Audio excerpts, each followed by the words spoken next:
आइए आज हम बात करें कि अगर आप इंडियन डीपीडीपी एक्ट से कंप्लायंट नहीं हैं तो भारत सरकार और डेटा प्रोटेक्शन बोर्ड आप पे कैसे पेनल्टीज लगा सकती है। वो एक डेटा प्रिंसिपल जो अपनी गलत इन्फॉर्मेशन शेयर कर सकता है या अपनी अपनी ड्यूटीज़ को नहीं निभाता उनको भी फाइन कर सकती है। मेरे यूट्यूब चैनल पे आपका स्वागत है, जिस पे आप रोज डेटा प्राइवेसी पे नया कंटेंट देखते हैं। और इस वीडियो में हम बात करने वाले हैं कि नॉन कंप्लायंस की data protection board of India के हिसाब से क्या कॉस्ट है।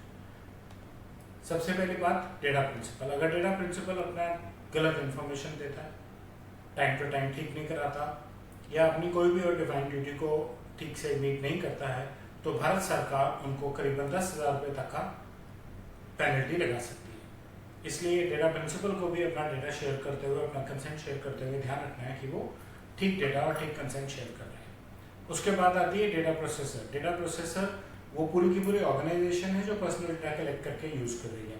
फिड्यूशियरी, प्रोसेसिंग यूनिट और कंसेंट मैनेजर उस ऑर्गेनाइजेशन का पार्ट है, ठीक। और अगर ऐसा पाया जाता है कि उन्होंने बेसिक सिक्योरिटी मेजर्स ही अप्लाई नहीं किए और उसकी वजह से ब्रीच हुई, यानी कि डेटा कॉन्फिडेंशियल नहीं रखा गया, यानी कि डेटा की इंटीग्रिटी नहीं मेंटेन की गई, ठीक। किसी को भी एक्सेस है, कोई भी डेटा देख सकता है, कोई भी डेटा को छेड़ सकता है, डेटा प्रॉपर्ली एन्क्रिप्टेड नहीं है तो डेटा हैक करना आसान है, डेटा करप्ट करना आसान है, डेटा का प्रॉपर बैकअप नहीं है तो अगर डेटा लॉस हो जाता है तो अवेलेबिलिटी मेंटेन नहीं हो रही, आप डेटा की कॉपी कहीं और से नहीं ला सकते।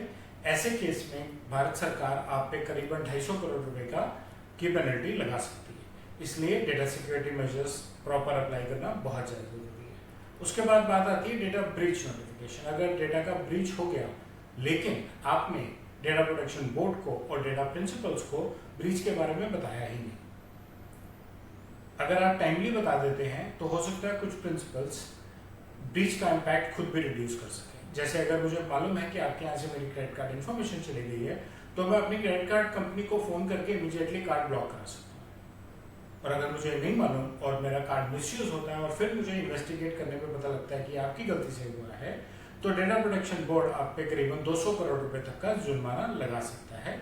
इसलिए ब्रीच हो जाने पे ब्रीच नोटिफाई करना एक बहुत इंपॉर्टेंट काम है। आप उसको आंखें बंद करके इग्नोर नहीं कर सकते। अगर आप बच्चों का डेटा प्रोसेस कर रहे हैं तो आपको उसकी भी नॉर्म्स को ध्यान में रखना बहुत ज़्यादा जरूरी है। माइनर है, पेरेंट और गार्जियन की इंफॉर्मेशन है कि नहीं है, पेरेंट और गार्जियन का कंसेंट है कि नहीं है, कहीं आपने बच्चे को डायरेक्टली कोई मार्केटिंग तो यूज़ करनी नहीं शुरू कर दी, कोई डायरेक्ट एडवर्टाइजिंग तो नहीं कर रहे। अगर आप उसमें गलत पाए जाते हैं तो भी आप पे करीबन 200 करोड़ रुपए तक का जुर्माना लगाया जा सकता है।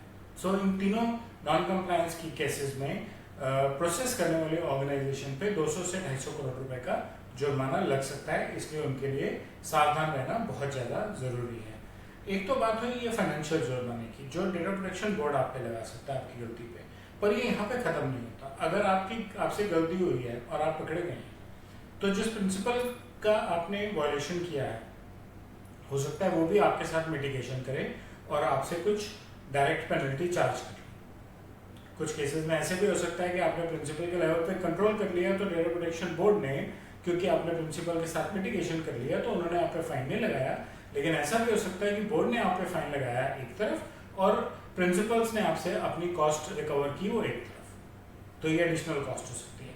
अगर आप लिटिगेशन में चले गए हैं और कोर्ट में गए हैं तो आपकी लीगल प्रोसीजर्स है, आपको वकील हायर करने हैं, आपको कोर्ट की फीस देनी है, आपको हर हियरिंग के लिए वकील को पैसे देने हैं, वो भी एक कॉस्ट है जो बहुत इंपॉर्टेंट कॉस्ट है। और ये मिटिगेशन और लीगल प्रोसीजर्स की कॉस्ट ऐसी है जिसको हम पहले से नहीं लिख सकते कि इतने पैसे लगेंगे, ये डिफाइन ही नहीं की जा सकती। ये तो लिटिगेशन की सिचुएशन पे जाके पता लगता है कि कितनी हियरिंग्स लग गई और क्या कॉस्ट आई। उसके अलावा आपकी ब्रांड रेपुटेशन, उस कस्टमर का उस डेटा प्रिंसिपल पे आपका ट्रस्ट जो उसने सोचा था और आपने उससे वादा किया था कि आप उसकी पर्सनल इन्फॉर्मेशन को मिसयूज नहीं करेंगे, वो तो सब खत्म हो गया, आप फंस गए यहाँ पे, है ना।